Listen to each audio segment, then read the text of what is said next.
Halo, ini Mendikbud melapor dari rumah. Saya ingin hari ini memberikan beberapa pikiran saya dan juga beberapa tips-tips bagi pengajar, baik guru atau orang tua, dalam menghadapi kondisi situasi krisis ini, di mana banyak sekali murid-murid kita sekarang belajar dari rumah dan banyak sekali guru-guru mengajar dari rumah. Untuk tips yang pertama, dan mungkin yang terpenting, jangan stres. Ini adalah masa adaptasi. Pasti tidak mudah, penuh dengan kebingungan, penuh dengan ketidakpastian. Ini normal. Jadi jangan khawatir, tapi yakini bahwa cara terbaik untuk belajar suatu hal baru adalah untuk keluar dari zona nyaman tersebut. Dan itu satu-satunya cara untuk memperbaiki diri. Jadi walaupun banyak guru, orang tua ataupun murid yang masih gaptek misalnya, atau masih terintimidasi dengan teknologi, nggak apa-apa, itu perasaan yang normal. Tapi yang penting kita setiap hari mencoba untuk mempelajari bagaimana metode yang terbaik, karena tidak ada satu jalan untuk menemukan cara yang paling tepat. Untuk tips yang kedua, cobalah membagi kelas menjadi kelompok yang lebih kecil.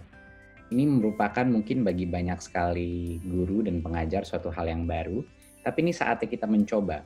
Janganlah takut bereksperimentasi dengan cara-cara baru. Ini adalah kesempatan kita untuk berinovasi.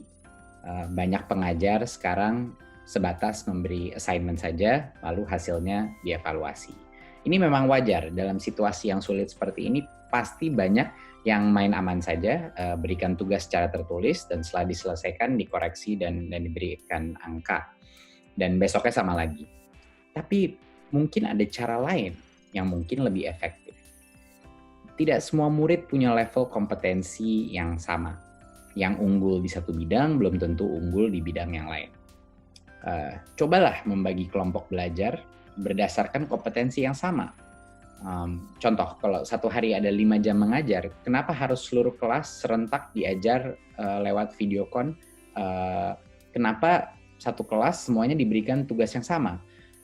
Sebagai contoh juga, 5 jam mengajar dalam satu hari itu bisa sebenarnya dibagi menjadi 5 kelompok yang lebih kecil, masing-masing 1 jam melalui video conference. Tapi setiap kelompok fokus kepada topik yang mungkin paling menyulitkan untuk mereka atau topik yang paling menarik bagi mereka. Untuk tips ketiga, cobalah project based learning. Belajar dari rumah bukan berarti harus belajar sendiri.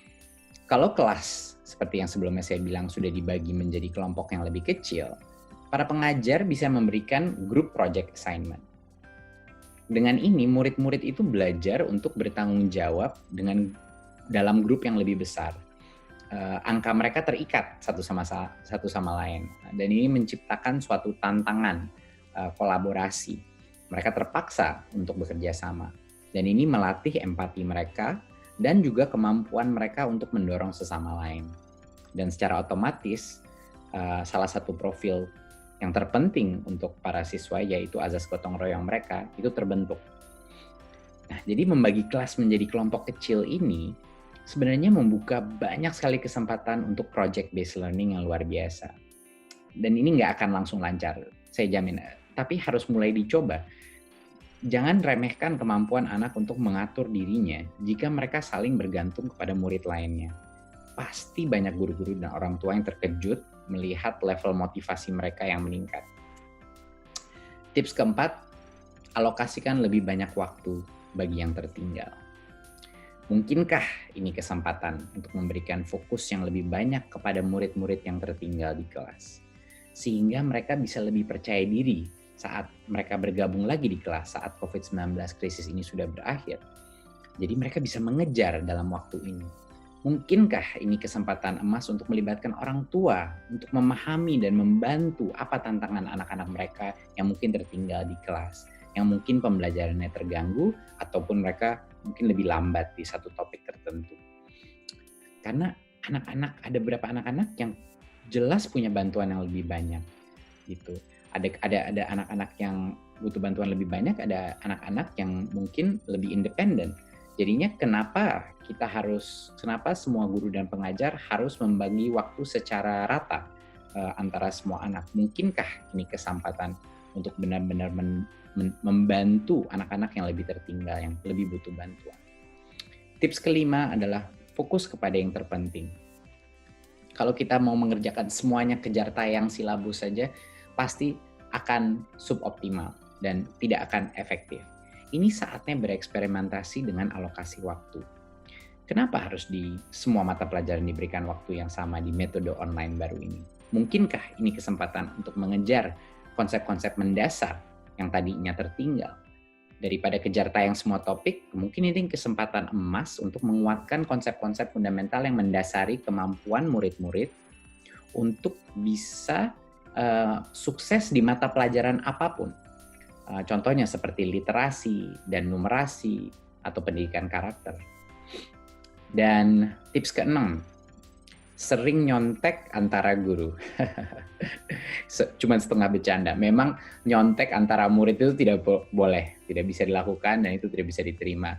Tetapi guru harus sering-sering nyontek sama guru lain. Ada banyak sekali guru-guru berinovasi dengan metode belajar online.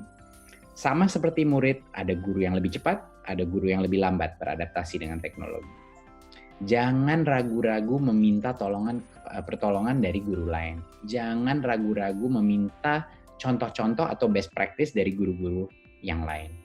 Sekarang dengan video conferencing, mudah sekali untuk nimbrung ke kelas guru yang lain.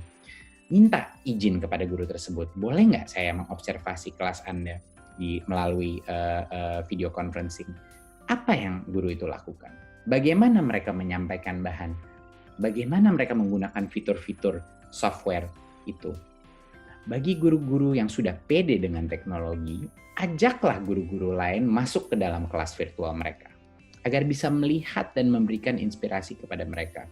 Ini adalah kesempatan emas untuk para guru-guru nimbrung secara digital di dalam virtual classroom-nya guru-guru yang sudah lebih canggih.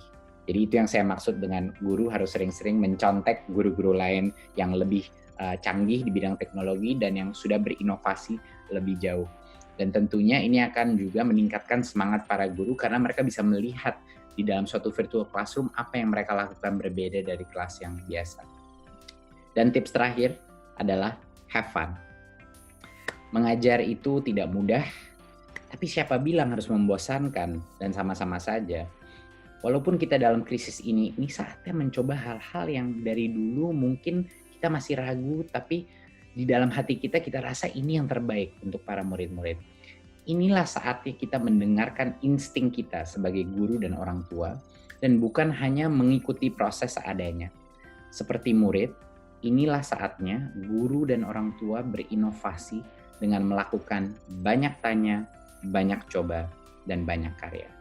Terima kasih. Wassalamualaikum warahmatullahi wabarakatuh.